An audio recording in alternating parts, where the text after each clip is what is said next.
我从西元2003年就开始拜月老，到现在已经22年了，太不可思议了。我因为拜月老啊，所以出了2本书，一本是像《木克》杂志那一种旅游书，一本就是收录了完整全台湾月老庙。竟然拜了22年的月老，还在继续蹭月老的流量，吃他老人家的豆腐。我想一想，还是决定上传这一集，是想从一个高敏人 INFJ 的角度来说说没自信的自己在拜月老之后发生的故事。先说我不懂什么灵修，或者是感应什么的，就是只是一个信徒去拜月老这样子。当然呢，我也是有一点失望嘛，在我拜了月老这么多年，但真的我也没有私下让他来跟我说说话。不过呢，倒是拜月老之后，开启了我一个往着人群走的方向去。先说说，我还是很爱他老人家的，虽然拜了他11年过后我才脱单，不过那不是他的错，是我个人的问题。因为呢，我去拜全台湾月老庙的时候，我都说希望他可以让我出本书。那为什么我会想出书呢？因为我讲说我是一个很内向的人嘛，然后呢，我也是一个很想太多的，所以呢，我常有很多的心情想要抒发，所以我就会很喜欢写东西。写东西之后就会想说要做发表，所以呢，我就想说，不论是小说啊、游记啊、散文啊，就让我出个书。但有可能就是我的观点都太负面。我说我是高敏人，是用哪一份高敏感族群自我测验表？我是84分。那上面是讲说60分以上就算高敏人。哇，你看84跟60就知道我有多敏感的人了吧？也就是因为这样，所以我很脱单。因为有时候其实我可以感觉得到，这一个男生到我的面前是只是想玩玩，或者是只是想要求一短暂的恋爱的感觉，还是真的想要长期去经营关系。所以呢，有时候我就会主动去推开别人。也因为我的防备心，所以让他们主动离开。因为我就把我去拜月老的这些游记放在部落格上，然后不断的被转发、转发、转发，引用、引用、引用，所以就有出版社来找上我，然后让我出本书。所以是不是说月老实在是太灵验了？那出了书之后我就有去上一些电视还有一些广播、杂志或者是报纸，他们都会问一个问题，就是全台湾哪座庙宇的月老最灵验？其实我就一直在想会不会其实全台湾的月老都是同一尊呢？如果都是同一尊，那就没有存在哪一座比较灵验的问题，对吧？因为我也不太知道到底是不是同一尊，所以如果也是有民俗专家或灵修者，可以呢不吝指教我这样。我在拜全台湾月老庙的时候，其实更专注的一件事情是，这些拜月老的人们，这些信徒，他们的模样是怎么样？他们的背后故事又是怎样？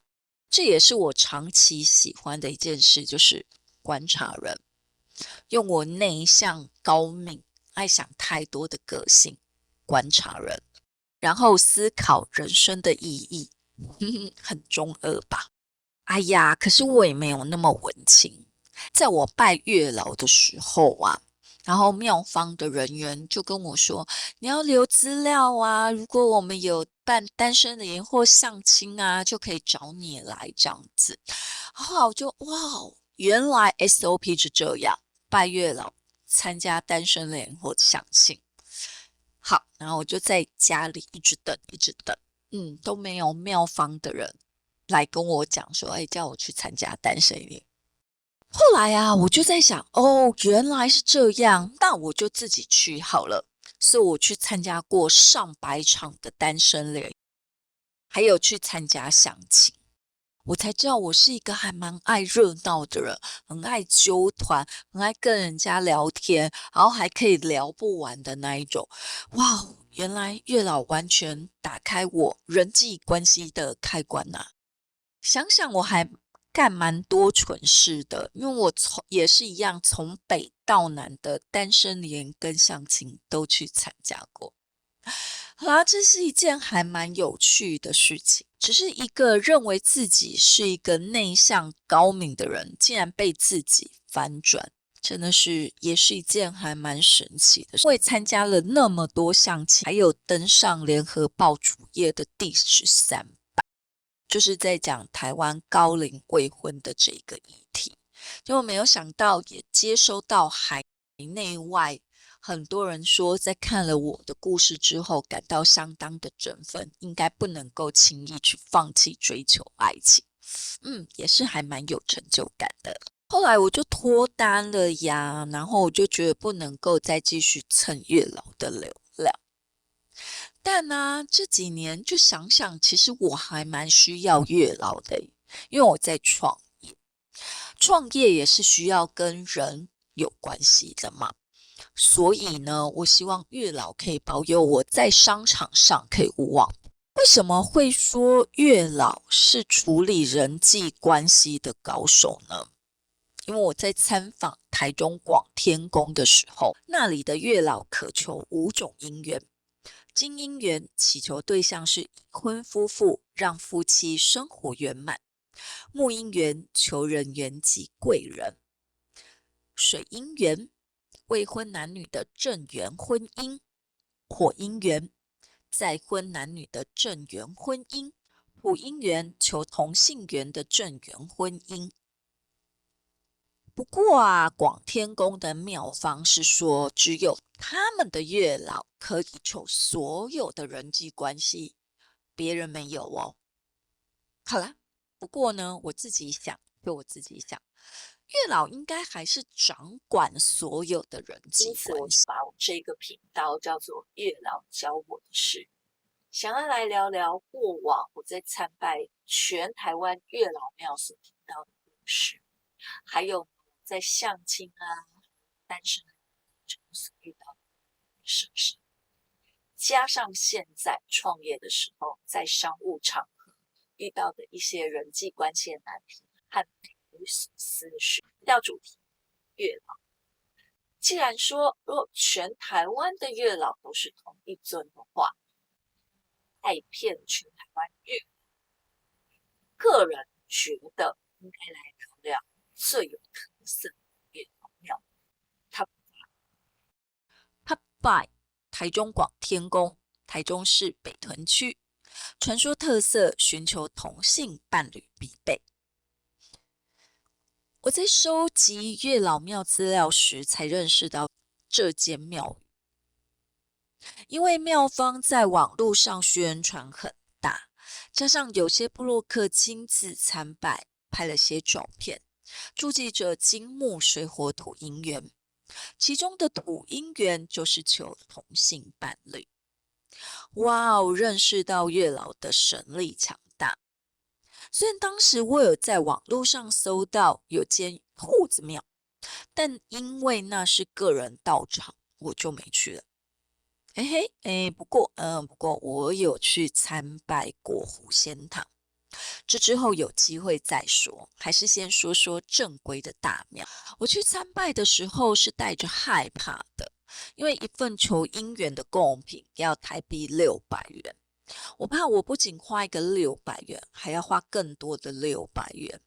而且当时庙方有位姐姐一直站在旁边教我怎么拜，又热情跟我介绍他们促成多少姻缘，真怕被当成猪，被扒了一层皮又一层。好险就花了600元，那姐姐带我完整的拜了一遍，离开后才放下心，带着花了600元台币有超强法力加持的贡品回来的，算得上有特色供奉月老的庙宇之一。Top 4，万里晴月老庙，新北市万里，传说特色，号称最文创的月老庙。我第一次参拜万里晴月老庙时候，是在这座庙落成不到2年的时期。这里的直达天庭爱情油桶还很新，整座庙宇的白墙还是白色的时候，那2座爱情丘比特雕像还没沾上厚厚一层灰。我前3年2022年去的时候，觉得它老了、旧了、黑了。希望2025年的这个时候，庙方有做一些修复，但可能很难跟10多年前比了。这里蛮好玩的，可以混上一天欸。我之前来的时候还看到2个男生手持2张1000元大钞，向庙方人员买起了贡品，买了5色线，买了信封信纸，在当场写起了信，酷吧？为何会注意到那2个男生呢？因为他们看起来是朋友关系，穿着休闲又时尚的 T 恤和短裤，像那种信义区开潮店的老板，就是又帅又多金的样子。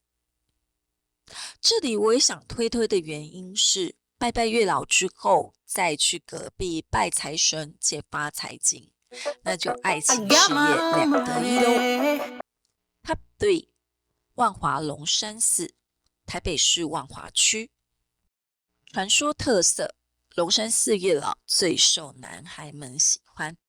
我在参拜龙山寺许多次，总觉得男生比女生多。收集网友对龙山寺月老的讥笑时候，果真最多男性回应。个人觉得万华对台湾人的印象来说是个龙蛇混杂之处，没有人引领到龙山寺拜过的女生会心生畏惧，但对男生们来说就没有这个顾虑喽。又或许是低调的月老，让害羞公开求姻缘的男孩们纷纷选择此处。因为这里的月老店在很偏间的地方呢。另外还有就我身边有一个女生，她说她第一次拜月老就是在龙山寺，在她拜月老没有多久的时候就交上朋友。不过交往一阵子之后，她觉得这个男生好像不太适合她，所以她就选择分手。所以她说她每次拜月老都还是会回到龙山寺，而且还会跟月老说超多的话。就有一次他就约我跟他一起去，我就说好那就一起去。结果呢，我全部都拜完了，他真的继续在月老的面前继续说着心事，继续继续一直讲。我真的等了10分钟、20分钟超过，他真的一直说，所以就可以知道这里的月老真的很适合去跟他倾诉。Top 2，日月潭龙凤宫，南投县鱼池乡，传说特色，站着的月老比较灵验。这尊月老在近40年前还不盛行拜月老之际，就别于立于供桌上的神像，以生动的1:1站姿供信众参拜，留着长长的白胡须，面容微笑的鼓起双颊，一眼便感到是尊亲切的月老公。戴着一顶蓝色帽子，身穿同归蓝色色系的衣裳，搭配鲜艳衣袖，摊开2手挂上长长红丝带，丝带尾端的红色绣球上绑满了红丝线，让求姻缘线的单身男女聚会放在身上。而他巨大的神像站着俯瞰人们，使得人们仰头望向他的时候，不禁想起有人说过，站着的神明通常比较勤快，难怪当地居民流传着快则1个月，慢则半年可促成姻缘。Top One， 台南正统鹿耳门圣母庙，台南市安南区，传说特色应该是全台湾最灵的吧？为什么呢？因为他们有做统计的，把所有来还愿的新人贺卡贴在第3栋的楼梯间。据说到2025年的现在，约是促成了6万对的新人。我自己去参拜的时候，先是被满满新人贺卡给吓到，再来是觉得求姻缘这条路是充满希望的，只要拜过这里的月老。不过用不迷信的角度来说，到这里参拜过肯定能成的原因是，这里要写一张 A4 纸的书文，还规定要念出来哦。在我去的时候，就有群年轻女孩们一个一个连番上阵求红线。有位女生怎样都求不出一个圣杯，幽默的服务人员就跟女生说：“你要大声一点啊，你大声叫帅哥月老公，他一开心就圆你的杯啊。还是让你妈妈来说好了。”不过那女孩的妈妈拒绝，只好女孩硬着头皮再去说一次，有大声一点点，所以呢顺利拿到一条红线，就是充分展现要嫁出去的决心啊，所以是最灵的月老。拜月老其实不是一种迷信，而是一种展现决心的表现。如果你也有拜过月老，欢迎留言跟我交流交流哦。下支影片我们来说说怎么拜月老。喜欢这支影片，别忘了分享订阅。林立康，月老教我的事。